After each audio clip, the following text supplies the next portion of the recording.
സംഘർഷങ്ങൾ പിന്നിലുള്ള എല്ലാ സംഘർഷം എന്നുള്ളതായ ശബസ്കൂൾ പാഠപഠനത്തിലേക്ക് മാന്യപ്രേക്ഷകർ ഏവർക്കും സ്വാഗതം. ഈ ചർച്ചയിൽ പങ്കുചേരുവാനായിട്ട് നമ്മളോടൊപ്പം പാസ്റ്റർ രാജേഷ് ശശിധരൻ, പാസ്റ്റർ ഡോണി മാത്യു, പ്രിയമുള്ളവർ നമ്മളോടൊപ്പം ചേരുന്നുണ്ട്. പ്രിയമുള്ളവരെ നമുക്ക് സ്വാഗതം ചെയ്യാം.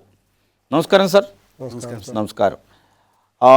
ഈ സംഘർഷങ്ങൾക്ക് പിന്നിലുള്ള എല്ലാ സംഘർഷം എന്നുള്ളതായ ആ ഒരു പാഠഭാഗത്തിൻ്റെ കാതലായ അല്ലെങ്കിൽ പ്രധാനപ്പെട്ട വാക്യം യോശുവ 10:14. യഹോവ ഒരു മനുഷ്യൻ്റെ വാക്ക് കേട്ടനുസരിച്ച് ആ ദിവസം പോലെ ഒരു ദിവസം അതിനു മുമ്പും പിമ്പും ഉണ്ടായിട്ടില്ല. യഹോവ തന്നെയായിരുന്നു ഇസ്രായേലിന് വേണ്ടി യുദ്ധം ചെയ്തത്. ഈ വാക്യത്തിൻ്റെയൊക്കെ അടിസ്ഥാനത്തിൽ കാനാൻ ദേശത്തെക്കുറിച്ച് നമ്മൾ ചിന്തിക്കുകയാണ്. കാനാൻ ദേശം ശരിക്കും എന്തുകൊണ്ടാണ് അല്ലെങ്കിൽ എങ്ങനെയാണ് ദൈവം അതിനെ പിടിച്ചടക്കുവാനുള്ളതായ ഒരു നിർദ്ദേശം അവിടെ കൊടുക്കുന്നത്? അതിൻ്റെ പശ്ചാത്തലത്തെക്കുറിച്ച് പറയുക. കനാൻ ദേശം പിടിച്ചടക്കാനുള്ള കാരണം അല്ലേ, എന്തുകൊണ്ട് ദൈവം കനാൻ ദേശം പിടിച്ചടക്കണമെന്ന് പറഞ്ഞു? അത് അവരോട് ആവശ്യപ്പെട്ടു. ഓക്കെ, നമ്മൾ ഒരു വേദഭാഗം അതിനകത്ത് വായിക്കണം, അപ്പോഴേ അത് ക്ലിയർ ആവത്തുള്ളൂ. ആ വേദഭാഗം യോശുവയുടെ പുസ്തകത്തിൽ 5-ാമത്തെ അധ്യായം 13 മുതൽ താഴോട്ട് 15 വരെ വായിക്കാം. യോശുവ എരിഹോവിന് സമീപത്തിരിക്കുമ്പോൾ തല ഉയർത്തി നോക്കി, ഒരു ആൾ കയ്യിൽ വാൾ ഊരി പിടിച്ചുകൊണ്ട് അവൻ്റെ നേരെ നിൽക്കുന്നത് കണ്ടു. യോശുവ അവൻ്റെ അടുക്കൽ ചെന്ന് അവനോട്, നീ ഞങ്ങളുടെ പക്ഷക്കാരനോ ശത്രുപക്ഷക്കാരനോ എന്ന് ചോദിച്ചു. അതിനവൻ, അല്ല, ഞാൻ യഹോവയുടെ സൈന്യത്തിൻ്റെ അധിപതിയായി ഇപ്പോൾ വന്നിരിക്കുന്നു എന്ന് പറഞ്ഞു. അപ്പോൾ യോശുവ സാഷ്ടാംഗം വീണ് നമസ്കരിച്ചു. അവനോട്, കർത്താവിന് അടിയനോടുള്ള കൽപ്പന എന്ത് എന്ന് ചോദിച്ചു.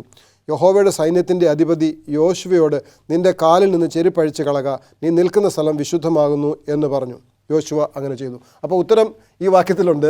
ദൈവം എന്തുകൊണ്ടാണ് അത് കനാൻ ദേശം പിടിച്ചടക്കണമെന്ന് പറയാൻ കാരണം, യോശുവോട് പറഞ്ഞു, നീ നിൽക്കുന്ന ദേശം വിശുദ്ധ സ്ഥലമാണ്. ആ വിശുദ്ധ സ്ഥലത്ത് ആര് വേണം? ദൈവത്തിൻ്റെ വിശുദ്ധ ജനം വേണം. ഇപ്പോൾ അവിടെ ഉള്ളത് ആരാണ്? ദൈവത്തെ അറിയുന്ന ജനമല്ല, ദൈവത്തിൻ്റെ വിശുദ്ധ ജനമല്ല. അതുകൊണ്ട് ആ ദേശം ദൈവത്തിൻ്റെ വിശുദ്ധ ജനങ്ങൾ വസിക്കേണ്ടുന്ന വിശുദ്ധ ദേശമാണ്. അതുകൊണ്ട് അത് അശുദ്ധമായി പോകാൻ, മറ്റുള്ളവർക്ക് താമസിക്കാൻ, മറ്റുള്ളവർ കൈവശമാക്കി വെച്ചുകൊണ്ടിരിക്കാൻ പാടുള്ളതല്ല. അതുകൊണ്ട് അത് പിടിച്ചടക്കണം. ഇത് ഇന്ന് പറഞ്ഞതല്ല, അബ്രഹാമിനെ ഊരിൽ നിന്ന് വിളിക്കുമ്പോഴേ അബ്രഹാമിനോട് പറഞ്ഞ വാഗ്ദത്തമാണ്. വർഷങ്ങൾക്ക് മുമ്പ് ദൈവത്തിൻ്റെ വാഗ്ദത്തം മറക്കാൻ പറ്റത്തില്ല. ദൈവം ആ വാഗ്ദത്തത്തെ വീണ്ടും ഓർമ്മിപ്പിച്ചുകൊണ്ട് പറയുകയാണ്, ഈ ദേശം എന്താണ്? അത് വിശുദ്ധ സ്ഥലമാണ്, അവിടെ എൻ്റെ വിശുദ്ധ ജനം അവിടെ പോകണം. അതുകൊണ്ടാണ് അത് പിടിച്ചടക്കണമെന്ന് ദൈവം പറയാനുള്ള കാരണം. അതിൻ്റെ പശ്ചാത്തലം അതാണ്. വളരെ നല്ലൊരു ഉത്തരമാണ്. യേശുവിൻ്റെ സൈന്യങ്ങളുടെ നായകൻ അതാരാണ്? അതിനെക്കുറിച്ചൊന്നും പറയാൻ പറ്റുമോ? യോശുവയുടെ പുസ്തകം 5-ാം അധ്യായം അതിൻ്റെ 13-ാമത്തെ വാക്യം മുതൽ വായിക്കുമ്പോൾ യോശുവ ഒരു മനുഷ്യനെ കാണുന്നു. മനുഷ്യൻ എന്ന് തോന്നുന്ന ഒരാളെ കാണുന്നു. അപ്പോൾ അവിടെ ആ വ്യക്തിയുടെ കയ്യിൽ ഊരിപ്പിടിച്ച ഒരു വാളുണ്ടായിരുന്നു എന്നാണ് യോശുവ കാണുന്നത്. അപ്പോൾ യോശുവയ്ക്ക് ഭയമായി, ഇത് എൻ്റെ പക്ഷക്കാരനാണോ ശത്രുപക്ഷക്കാരനാണോ ആരാണെന്നൊന്ന് അറിയണമല്ലോ. അവിടെ ചെന്ന് ചോദിക്കുമ്പോഴാണ് ആ വ്യക്തി, ഞാൻ യഹോവയുടെ സൈന്യത്തിൻ്റെ അധിപതിയായി ഇപ്പോൾ വന്നിരിക്കുന്നു, I am the commander of the army of the Lord എന്ന് പറയുന്നു. അപ്പോൾ ദൈവം തന്നെയാണ് വാസ്തവത്തിൽ അവിടെ ഇറങ്ങി വരുന്നത്. ആ സൈന്യത്തിൻ്റെ നായകനായി യോശുവയുടെ അടുക്കൽ ഊരിപ്പിടിച്ച വാളുമായി ദൈവത്തിൻ്റെ ദൂതൻ എന്ന് അവിടെ പറഞ്ഞിരിക്കുന്നു. വാസ്തവത്തിൽ ദൈവം തന്നെയാണ് അവിടെ വന്നിരിക്കുന്നത്. ആ ദൈവം തന്നെ കടന്നു വന്ന് അവർക്ക് ചെയ്യുവാനുള്ള ദൗത്യത്തെക്കുറിച്ച് അവരെ ബോധ്യപ്പെടുത്തുകയാണ്. എരിഹോ പട്ടണം കീഴ്പ്പെടുത്തേണ്ടതിനെക്കുറിച്ചും പോയി ചെയ്യേണ്ട കാര്യങ്ങളെക്കുറിച്ചുമൊക്കെ ആ ഒരു ദൂതൻ, ആ ഒരു കമാൻഡർ, ആ ഒരു സൈന്യാധിപൻ അവർക്ക് കൽപ്പന കൊടുക്കുന്നു, നിർദ്ദേശങ്ങൾ കൊടുക്കുന്നു എന്നുള്ളതാണ് നമുക്ക് ആ ഭാഗത്തിൽ കാണുവാനായിട്ട് സാധിക്കുന്നത്. അവിടെ സൈന്യങ്ങളുടെ അധിപതി കുറിച്ച് ഇവിടെ പറയുന്നത്, സൈന്യങ്ങളുടെ ഈ അധിപതിയെക്കുറിച്ചുള്ള അതിനെക്കുറിച്ചുള്ള എന്തെങ്കിലും പറയാൻ പറ്റുമോ? ഇവിടെ നമ്മൾ അതിൻ്റെ മുകളിലുള്ള ചില കാര്യം കൂടെ മനസ്സിലാക്കിയാൽ, യോശുവ ശരിക്കും പറഞ്ഞാൽ ഒരു സംഘർഷത്തിലാണ്. കാരണം എന്താണ്? ഇത് യോശുവ ഈ യുദ്ധത്തിലോ അല്ലെങ്കിൽ ഇവരെ നയിച്ചുള്ള പ്രാവീണ്യമൊന്നും യോശുവയ്ക്കില്ല, മുൻപരിചയമൊന്നുമില്ല. ആ യോശുവയാണ് ഇവരെ നയിച്ചുകൊണ്ട്, ഇവരെ നയിക്കുന്ന അത്ര എളുപ്പമല്ലെന്നുള്ളത് യോശുവ കണ്ടുകൊണ്ടിരിക്കുകയാണ്. കഴിഞ്ഞ 40 വർഷം മോശ നയിച്ചപ്പോൾ ഇവർ എത്രമാത്രം പ്രശ്നം ഉണ്ടാക്കി എന്നുള്ളത് യോശുവയ്ക്കറിയാം. ആ യോശുവയാണ് നയിക്കാൻ പറയുന്നത്. എന്നിട്ട് നയിച്ചാൽ മാത്രം പോരാ, എന്ത് ചെയ്യണം? ഈ കനാൻ ദേശം പിടിച്ചടക്കണം. അവിടെ യോശുവയുടെ ഉള്ളിൽ ദൈവം പറഞ്ഞതൊക്കെ യോശുവ വിശ്വസിക്കുന്നുണ്ട്. എങ്കിലും ഒരു ചെറിയ ആശങ്ക, സംശയമല്ല, ഒരു ആശങ്കയുണ്ട്. ആ ആശങ്കയോടെ നിൽക്കുമ്പോഴാണ് എന്ത് ചെയ്തിരിക്കുന്നത്? ദൈവത്തിൻ്റെ ദൂതൻ അവിടെ പ്രത്യക്ഷപ്പെടുന്നത്. എന്നിട്ട് അവസാനത്തെ വാക്യം എന്താ പറഞ്ഞത്? യോശുവയോട് പറഞ്ഞത് എന്താണ്? നീ നിൽക്കുന്ന സ്ഥലം വിശുദ്ധമാകിയാൽ നിന്റെ കാലിന് ചെരുപ്പഴിച്ച് കളയാൻ പറഞ്ഞപ്പോൾ യോശുവ എന്ത് ചെയ്തു? അത് ചെയ്തു. അത് ചെയ്തപ്പോൾ യോശുവയ്ക്ക് ആശ്വാസമായി. കാരണം എന്നോട് കൂടെ ഈ യുദ്ധത്തിൽ ദൈവത്തിൻ്റെ സൈന്യമുണ്ട്, ദൈവമുണ്ട്. അപ്പോൾ എനിക്ക് ഭയപ്പെടേണ്ടതില്ല. അത്രയ്ക്ക് വലിയ ആശ്വാസമാണ് അവിടെ യോശുവയ്ക്ക് ഉണ്ടായത്. നമ്മളോടും ദൈവം പറയുന്നത് തന്നെയാണ്. ദൈവത്തിന് മത്തായിയുടെ സുവിശേഷം നമ്മൾ വായിച്ചത് എന്താണ്? ഞാൻ എല്ലാ നാളും നിങ്ങളുടെ കൂടെയുണ്ട്, ലോക അവസാനത്തോളം കൂടെയുണ്ട്. ഇത് നമ്മൾ ചിന്തിച്ചുകൊണ്ട് ജീവിച്ചാൽ നമ്മുടെ ജീവിതത്തിനും ഒരു സംഘർഷം ഉണ്ടാകേണ്ട കാര്യമില്ല. നമ്മൾ സംഘർഷമില്ലാതെ സുഖമായിട്ട് ജീവിക്കും. ദൈവത്തിൻ്റെ സൈന്യത്തിൻ്റെ അധിപനായ ദൈവം നമ്മോട് കൂടെ ഉണ്ടെങ്കിൽ പിന്നെ നമ്മൾ ആരെ ഭയപ്പെടാൻ? നമുക്ക് ഭയങ്കര ആശ്വാസം കിട്ടും. അവിടെ ആ ഭാഗത്ത് യോശുവ ദൈവത്തെ ആ ഒരു സൈന്യാധിപന് മുഖാമുഖമായി കണ്ടതുകൊണ്ടാണ് അങ്ങനെ ഒരു ആശ്വാസം പ്രാപിച്ചത്, തിരിച്ചറിഞ്ഞതുകൊണ്ട്. ഇന്ന് നമ്മൾ ആ ഒരു തരത്തിൽ എന്ത് ചെയ്യുന്നില്ല, കാണുന്നില്ല. പൊതുവായ ചോദ്യം, യാക്കോബ് പ്രാർത്ഥിച്ച ദൈവം ഇവിടെ സ്ഥലത്തോട് ഞാനോ അറിഞ്ഞില്ല. നമ്മളും പലപ്പോഴും ദൈവത്തിൻ്റെ ദൂതന്മാർ നമുക്ക് ചുറ്റുമുണ്ട്. പക്ഷെ നമ്മളെന്ത് ചെയ്യുന്നില്ല? അത് തിരിച്ചറിയാൻ തക്കവണ്ണം നമ്മൾ അതിനുവേണ്ടി ശ്രമിക്കുന്നില്ല. നമ്മൾ ആശ്രയം ലോകത്തിലെ പല കാര്യങ്ങളും വെക്കാൻ പോകുന്നതുകൊണ്ടാണ് തിരിച്ചറിയാത്തത്. നമ്മൾ ഒന്ന് ദൈവത്തിൽ മാത്രം ആശ്രയം വെച്ചൊന്ന് നോക്കിക്കേ. യോഹന്നാൻ പറഞ്ഞ പോലെ ഈ ലോകത്തിൻ്റെ പാപത്തെ ചുമക്കുന്ന ഈ കുഞ്ഞാടിനെ ഒന്ന് നോക്കാൻ നമ്മൾ ശ്രമിച്ചാൽ, നോക്കിക്കൊണ്ടേ ഇരിക്കാൻ ശ്രമിച്ചാൽ, ശരിക്കും കാണേണ്ടതുപോലെ കാണാത്തത് കൊണ്ട് അല്ലെങ്കിൽ നോക്കാൻ ശ്രമിക്കാത്തത് കൊണ്ട് ഗേഹസി എലീശ കണ്ട കാര്യം ഗേഹസി കണ്ടില്ല എന്നതുപോലെ നമ്മൾ കാണേണ്ട കാര്യം കാണേണ്ട തരത്തിൽ ആത്മീയമായി കാര്യങ്ങളെ വിവേചിപ്പാൻ നാം മനസ്സ് വെച്ചാൽ ഉറപ്പായും കാണേണ്ടത് കാണുക തന്നെ ചെയ്യും. ഇവിടെ ഇത് ഒരു നല്ല ആശയമാണ്. ഒരു കാര്യം പറഞ്ഞ് ഞാൻ അവസാനിപ്പിക്കാനായിട്ട് ആഗ്രഹിക്കുന്നത്, ദൈവം എന്നുള്ള ശക്തി അതൊരു എനർജിയാണ്, ഒരു ഊർജമാണ്. അതൊരു പോസിറ്റീവായിട്ടുള്ള ഒരു എനർജിയാണ്. എന്ന് പറഞ്ഞാൽ അത് എന്താണ്, അനുകൂലപരമായ ഒരു ഊർജ ശക്തി തന്നെയാണ്. അപ്പോൾ ശക്തി മാത്രമല്ല, അതൊരു പ്രത്യാശയാണ്, ഒരു വിശ്വാസമാണ്, അതൊരു കാഴ്ചപ്പാടാണ്, ഒരു പോസിറ്റീവ് ഒരു തോട്ട് നമുക്ക് എപ്പോഴും നൽകുന്ന ഒന്നാണ്. അപ്പോൾ ആ ദൈവം നമ്മുടെ കൂടെ ഉണ്ടെങ്കിൽ നമുക്ക് സകല കാര്യങ്ങളും അനുകൂലപരമായി നമുക്ക് ആയിത്തീരുമെന്നതിൽ സംശയമില്ല. നല്ല ആശയങ്ങൾ നമ്മളോട് പങ്കുവച്ചു.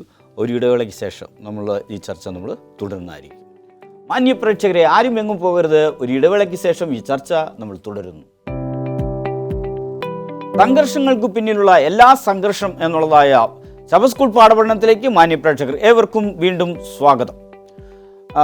ഇവിടെ നമ്മൾ ഈ സംഘർഷങ്ങളെക്കുറിച്ച് യോശുവ എപ്രകാരം ആ ജനത്തെ നയിക്കുന്നുവെന്നും ദൈവം എങ്ങനെ ഇടപെടുന്നുവെന്നും ഒക്കെ ഇവിടെ നമ്മൾ പഠിച്ചു വരികയാണ്. അപ്പോൾ കഴിഞ്ഞ ഈ യുഗങ്ങളിൽ അല്ലെങ്കിൽ ഏജസ് എന്നാണ് അവിടെ പറയുന്നത് ഉള്ളതായ ഈ സംഘർഷങ്ങളിൽ ദൈവം തന്നെ അതിൽ പങ്കുവഹിക്കുന്നതായിട്ട് നമുക്ക് കാണുവാൻ കഴിയും. അതിനെക്കുറിച്ച് എന്തെങ്കിലും പറയാം? അതായത് നമ്മൾ ആ ഒരു ഭാഗത്ത് ചിന്തിക്കുമ്പോൾ ദാനിയേൽ പ്രവാചകന്റെ പുസ്തകം 10-ാമത്തെ അധ്യായം, അവിടെ ദാനിയേൽ പ്രവാചകൻ വല്ലാത്ത വേദനയിലായി നടക്കുന്ന സംഭവങ്ങളെക്കുറിച്ച് കൃത്യമായ ഒരു ചിന്തയില്ലാതെ, അല്ലെങ്കിൽ എന്താണ് നടക്കുന്നത് എന്നതിനെക്കുറിച്ച് ഒരു കൃത്യമായ ബോധ്യത്തിന് വേണ്ടി പ്രാർത്ഥിക്കുന്ന ദാനിയേൽ പ്രവാചകനെ കുറിച്ച് ഒരു പരാമർശം ദാനിയേൽ 10-ാം അധ്യായത്തിൽ കാണുന്നുണ്ട്. അപ്പോൾ അവിടെ ദാനിയേൽ പ്രവാചകൻ ചില കാര്യങ്ങളുടെ ഉത്തരത്തിന് വേണ്ടി പ്രാർത്ഥിക്കുമ്പോൾ ആ പ്രാർത്ഥനയ്ക്ക് മറുപടിയായി ദൈവം ഒരു ദൂതനെ അയക്കുന്നു. എന്നാൽ ആ അയക്കപ്പെട്ട ദൂതനെ വചനം പറയുകയാണ്, നിന്റെ പ്രാർത്ഥന നീ ദൈവത്തിൻ്റെ അടുക്കൽ നിന്നെ തന്നെ താഴ്ത്തി നീ പ്രാർത്ഥിപ്പാൻ ഇടയായ ആ ദിവസം തന്നെ നിനക്ക് പ്രാർത്ഥനയ്ക്ക് ഉത്തരവുമായി ഒരു ദൂതനെ ഞാൻ അയച്ചു. എന്നാൽ പാർസി രാജ്യത്തിൻ്റെ പ്രഭു 21 ദിവസം എന്നോട് എതിർത്തു നിന്നു. എങ്കിലും പ്രധാന പ്രഭുക്കന്മാരിൽ ഒരുത്തനായ മീഖായേൽ എന്നെ സഹായിപ്പാൻ വന്നു. അപ്പോൾ അവിടെ എന്ത് ചെയ്യുന്നു? ദൈവം സഹായമായി നമുക്ക് ദൂതന്മാരെ അയക്കുന്നു. അവിടെ 21 ദിവസം ഈ പാർസി രാജാവ്, ശരിക്കും പറഞ്ഞാൽ നമ്മൾ ആ അധ്യായങ്ങളൊക്കെ പരാമർശിക്കുമ്പോൾ കോരശ് രാജാവ് ജനത്തിന് നൽകുന്ന, ഇസ്രായേൽ ജനത്തിന് നൽകുവാൻ പോകുന്ന വിടുതലിനെ കുറിച്ച് യെശയ്യാവ് മുൻകൂട്ടി പറഞ്ഞിട്ടുണ്ട്. ആ വിടുതലിൻ്റെ സമയമായപ്പോൾ ആ കൽപ്പന നീട്ടി അവരുടെ പോക്ക് തടയേണ്ടതിന് പിശാച് പലതും എന്ത് ചെയ്യുന്നുണ്ട്? പാർസി സാമ്രാജ്യത്തിൽ ചെയ്യുന്നു. അതിന് തടയിടുവാനായിട്ട് എന്ത് ചെയ്യുകയാണ്? ദൈവം തന്നെ, മീഖായേൽ, ഗാഡ്, ദൈവത്തെ പോലെയുള്ളവൻ ആരുള്ളൂ? യേശുക്രിസ്തു തന്നെ ഇറങ്ങി വന്ന് സത്യത്തിൽ പിശാചിൻ്റെ സകല തന്ത്രങ്ങളെയും ആകമാനം തകർത്തെറിഞ്ഞ് ആ പ്രവചനപ്രകാരം അവർക്ക് മടങ്ങിപ്പോകേണ്ട സമയം കൃത്യമായി സംഭവിക്കേണ്ടതിന് ദൈവം ഇടപെട്ടു എന്നാണ് അവിടെ നമുക്ക് കാണുവാൻ സാധിക്കുന്നത്. അപ്പോൾ ഇതൊരു ആത്മീയ പോരാട്ടമാണ്. വെറും ഒരു തോക്കോ ആയുധങ്ങളോ കൊണ്ടുള്ള ഒരു ഭൗമിക പോരാട്ടം മാത്രമല്ല, നമ്മുടെ കണ്ണുകൾക്ക് കാണുവാൻ കഴിയാത്ത ആത്മീയ സംഘർഷങ്ങളെക്കുറിച്ചും ഈ വാക്യം, ഈ ആശയം നമ്മെ ബോധ്യപ്പെടുത്തുകയാണ്. ഈ സംഘർഷങ്ങളിൽ ദൈവം തൻ്റെ ജനത്തിന് തുണ നിൽക്കുന്നു എന്നതാണ് ഇതിൽ ഏറ്റവും വലിയ സത്യം. ആ തുണ, അല്ലെങ്കിൽ ഈ സംഘർഷങ്ങളിൽ പിശാച് നമ്മെ തകർക്കുവാനായിട്ട് അവൻ കഴിവതും ശ്രമിക്കുന്നു, പ്രയത്നിക്കുന്നു എന്ന് വരികിലും ജനത്തിന് തുണയായി മീഖായേലുണ്ട് എന്ന് വരികിൽ നമ്മൾക്ക് ആരെയും ഭയപ്പെടേണ്ട ആവശ്യമില്ല.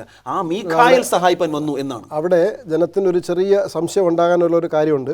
അതായത് ഈ 21 ദിവസം ദൈവത്തിൻ്റെ പദ്ധതിയെ സാത്താൻ തടഞ്ഞു വെച്ചോ എന്ന് മനുഷ്യർക്ക് സംശയം ഉണ്ടാകാനൊരു സാധ്യതയുണ്ട്. പക്ഷേ ദൈവത്തിൻ്റെ സമയത്ത് എല്ലാം കൃത്യമായി നടന്നിട്ടുണ്ട്. ഒരു സമയത്തിനും അവിടെ മാറ്റം വന്നിട്ടില്ല. ദൂതൻ വരാൻ അന്നേ തയ്യാറായതാണ്. പക്ഷേ ഇത് അറിയിക്കേണ്ട സമയത്ത് തന്നെയാണ് ദാനിയേലിനെ അറിയിക്കുന്നത്. അല്ലാതെ പിശാചിന്റെ ഇടപെടൽ കൊണ്ട് ദൈവം മുൻ നിശ്ചയിച്ച പ്രകാരമാണ് സകലതും നടക്കുന്നത്. അതിനെ നീട്ടുവാനോ നേർത്തിയാക്കുവാനോ ഈ ലോകത്തിൽ ഒരു ശക്തിക്കും സാധ്യമല്ല. കാലങ്ങളെ നിയമങ്ങളെ മാറ്റുവാൻ ശ്രമിപ്പാനേ പറ്റൂ, പിശാചിന് മാറ്റാൻ കഴിയില്ല. ഇവിടെ സംഘർഷങ്ങളുടെ ഒരു ദൈവമായിട്ടാണ് ചിലർ ഒക്കെ ചിത്രീകരിക്കാനൊക്കെ നോക്കുന്നത്. ദൈവം തന്നെ ഇടപെടുന്നു, സംഘർഷങ്ങൾ ഉണ്ടാക്കുവാനായിട്ട് ദൈവം തന്നെ അതിനൊരു പങ്ക് വഹിക്കുന്നു. ദൈവം അതിന് രണ്ട് ആശയങ്ങൾ, ഒരിടത്ത് ദൈവം സ്നേഹവാന ദൈവം എന്ന് പറയപ്പെടുകയും മറ്റിടത്ത് യുദ്ധത്തിന്റെ ദൈവമായിട്ട് ഇവിടെ കാണുന്നു. ഈ നമ്മുടെ ജീവിതത്തിൽ നന്മയും തിന്മയും ആയുള്ളതായ അനേക കാര്യങ്ങൾ നമ്മുടെ ജീവിതത്തിൽ അരങ്ങേറും. ഇതിൽ ചില യാഥാർത്ഥ്യങ്ങൾ ഇതിൽ നമുക്ക് മനസ്സിലാക്കുവാനായിട്ട് സാധിക്കും. അതിനെക്കുറിച്ച് പറയാൻ പറ്റുമോ? ഒന്ന്, ദൈവം ഒന്നും തിന്മയായി ചെയ്തിട്ടില്ല. എന്നാൽ മനുഷ്യരെന്ത് ചെയ്തു? തിന്മ തിരഞ്ഞെടുത്തു. അത് ദൈവം നൽകിയ തിരഞ്ഞെടുപ്പിൻ്റെ സ്വാതന്ത്ര്യം ഉപയോഗിച്ചതുകൊണ്ടാണ്. ആ ഉപയോഗിച്ച് മനുഷ്യൻ തിന്മ തിരഞ്ഞെടുത്തത് കൊണ്ട് ഇന്ന് ലോകത്തെന്തുണ്ട്? തിന്മയുമുണ്ട്, നന്മയുമുണ്ട്. മനുഷ്യരെല്ലാവരും എന്തു ചെയ്യണം? ഒന്നുകിൽ നന്മയുടെ ഭാഗത്ത് അല്ലെങ്കിൽ തിന്മയുടെ ഭാഗത്ത് ആത്യന്തികമായി അണിചേരേണ്ടി വരും. എന്നാൽ നമ്മൾ ഇതിനെക്കുറിച്ച് ചിന്തിക്കുമ്പോൾ ഈ യുദ്ധങ്ങൾ, അതായത് ഇസ്രായേൽ ജനത്തെ യുദ്ധം ചെയ്യിപ്പിച്ചതും കഴിഞ്ഞ യുഗങ്ങൾ നടത്തിയ യുദ്ധങ്ങളുമൊക്കെ എന്തിനു ചെയ്യുന്നതെന്ന് വെച്ചാൽ ഇതെല്ലാം ആത്യന്തിക യുദ്ധത്തിൻ്റെ ഒരു പ്രതീകമാണ്. ഏറ്റവും അവസാനമായി അന്തിമ യുദ്ധത്തിൽ രണ്ട് കൂട്ടരെ ഉണ്ടാകത്തുള്ളൂ. ഒന്നുകിൽ നന്മയുടെ ഭാഗത്ത് നിൽക്കുന്നവർ അല്ലെങ്കിൽ തിന്മയുടെ ഭാഗത്ത് നിൽക്കുന്നവർ. അപ്പോൾ തിന്മയുടെ ഭാഗത്ത് നിൽക്കുന്നവർക്ക് എന്ത് സംഭവിക്കും എന്ന് നമ്മളെ കാണിച്ചു തരാനാണ് ഈ കനാൻ ദേശത്തുള്ളവരോട് ദൈവം ചെയ്തത്.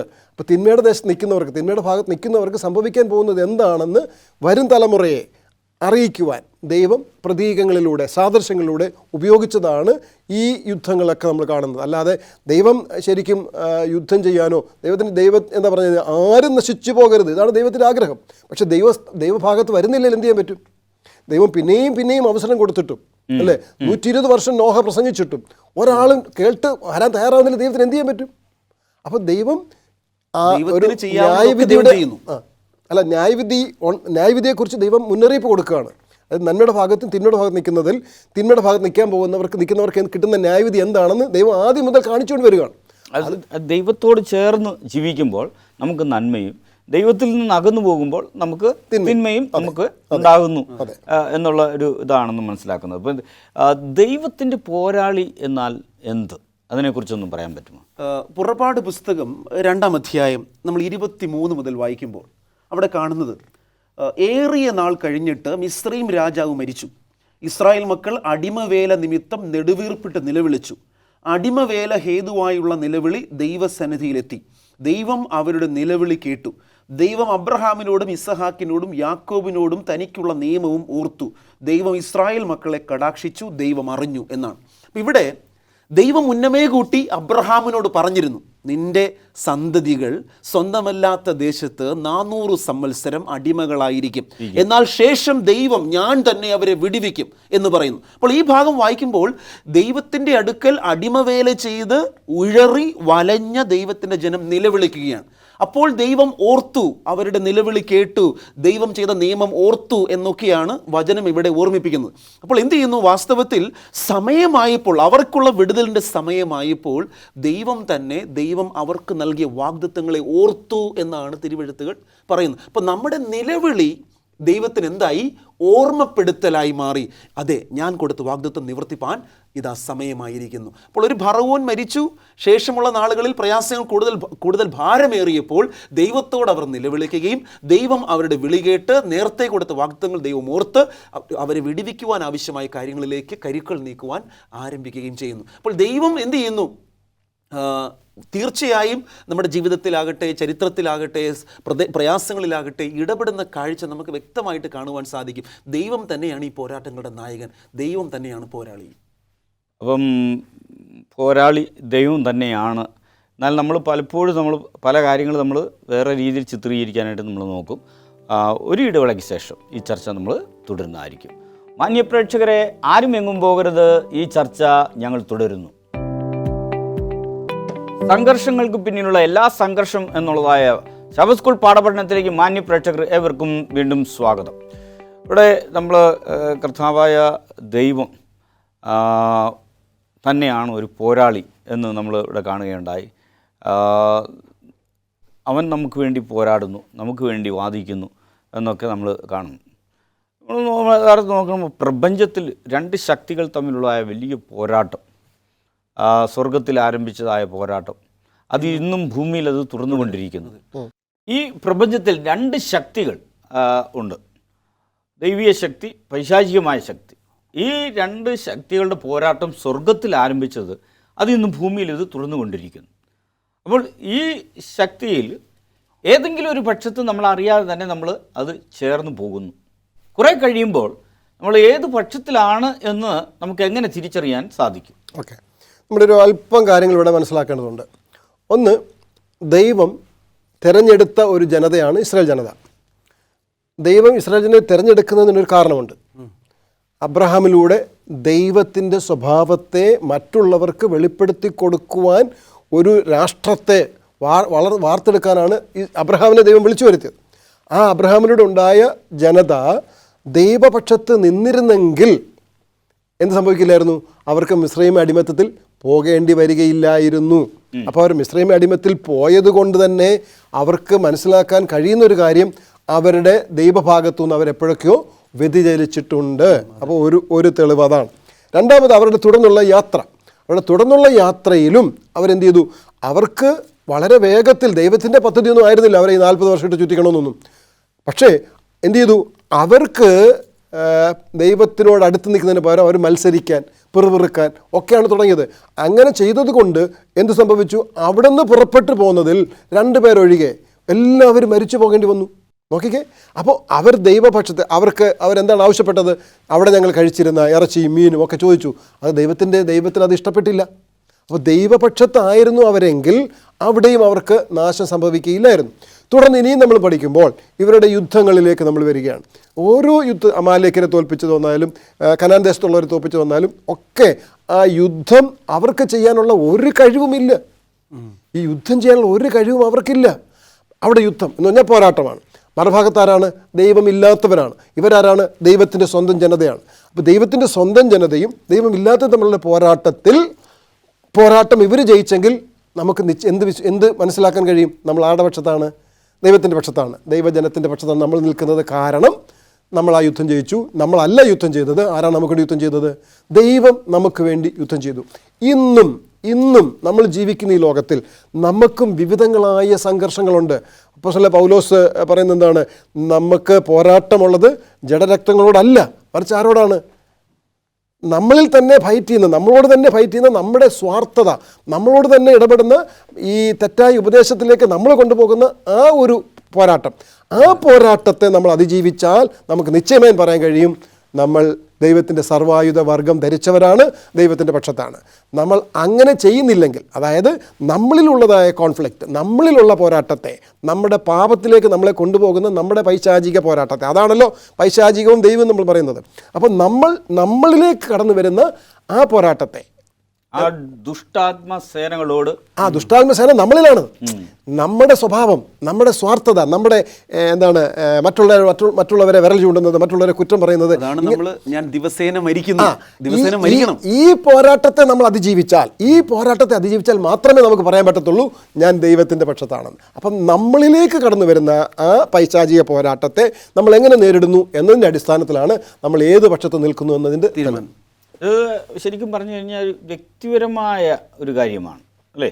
അപ്പോൾ അവർ ഏത് പക്ഷത്ത് അവർ ചേരുന്നു എന്നും ആരുടെ പക്ഷത്താണ് എന്നും അവരുടെ പ്രവൃത്തിയിലൂടെയും അവരുടെ ആ ജീവിത രീതിയിലൂടെ നമുക്ക് മനസ്സിലാക്കുവാനായിട്ട് സാധിക്കും.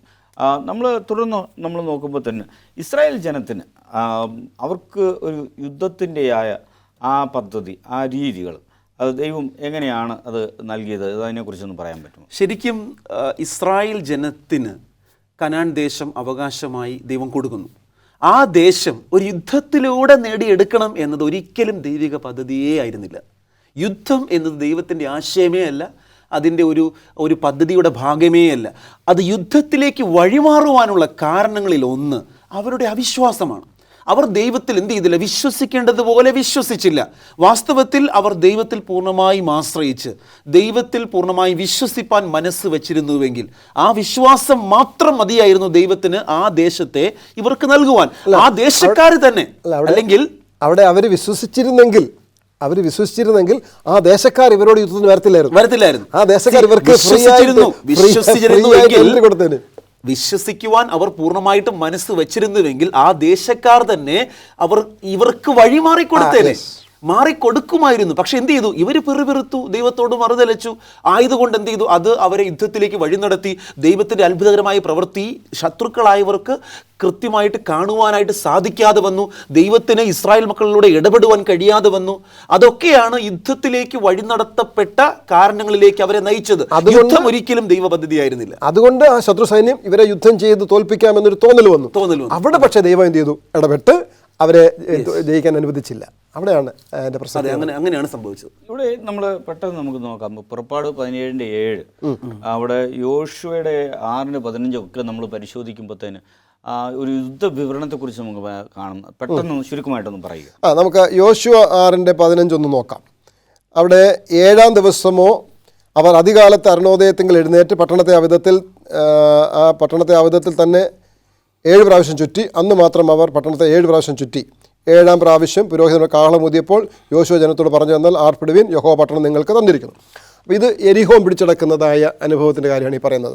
യെരിഹോമിൻ്റെ മതിലുകളെക്കുറിച്ച് ചരിത്രം പറയുന്നത് അന്നുണ്ടായിരുന്ന ഏറ്റവും വലിയ സൈന്യത്തിന് പോലും അത് മറികടക്കാനോ അവരോട് യുദ്ധം ചെയ്യാനോ കഴിയുമായിരുന്നില്ലെന്നാണ്. അങ്ങനെയുള്ളൊരു എന്താ ഇന്നത്തെ നമ്മുടെ അമേരിക്ക, റഷ്യ പോലെ ഉള്ള വലിയ രാഷ്ട്രത്തെ, യുദ്ധസന്നാഹങ്ങളുള്ളൊരു രാഷ്ട്രത്തെ, എല്ലാ എന്താ പറയുന്നത് ഫോർട്ടിഫൈഡ് കോട്ടകളുള്ള സംരക്ഷണ കോട്ടകളുള്ളവർക്ക് അതിനകത്ത് കയറി അവരെ തോൽപ്പിക്കുക എന്ന് പറയുന്നത് സാധാരണ അന്നത്തെ മനുഷ്യർക്ക് അസാധ്യമാണ്. അവിടെയാണ് ഇസ്രായേൽ മക്കളെ കൊണ്ട് ദൈവം എന്ത് ചെയ്യുന്നത്? അത്ഭുതകരമായി പ്രവർത്തിപ്പിക്കുന്നത്. ഓക്കെ, അവിടെ നമ്മൾ നോക്കുമ്പോഴത്തേന് ഇതൊരു വലിയൊരു അത്ഭുതമായ ഒരു കാര്യമാണ്. ഒരു നല്ലൊരു ചർച്ചയാണ്. പാസ്റ്റർ രാജേഷുമായിട്ട് നമുക്ക് പ്രാർത്ഥിക്കാം.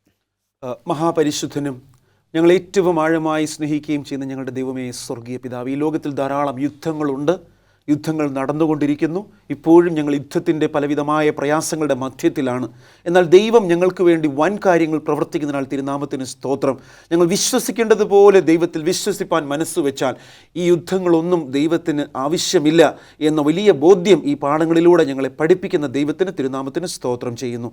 കർത്താവേ, ഞങ്ങളുടെ ജീവിതത്തിലെ ഓരോ പ്രതിസന്ധികളെയും ഓരോ പോരാട്ടങ്ങളെയും യുദ്ധങ്ങളെയും അതിജീവിക്കുവാൻ വിശ്വാസം എന്ന വലിയ പരിച ഞങ്ങൾ ധരിക്കുവാൻ തക്കവണ്ണം അവിടുന്ന് ഇടയാക്കണം. ഞങ്ങളുടെ പാഠങ്ങളെ കർത്താവ് അനുഗ്രഹിക്കണം, കേൾവിക്കാരെ അനുഗ്രഹിക്കണം. യേശുവിൻ്റെ നാമത്തിൽ പ്രാർത്ഥിക്കുന്നു, കേൾക്കുമാറാകണമേ.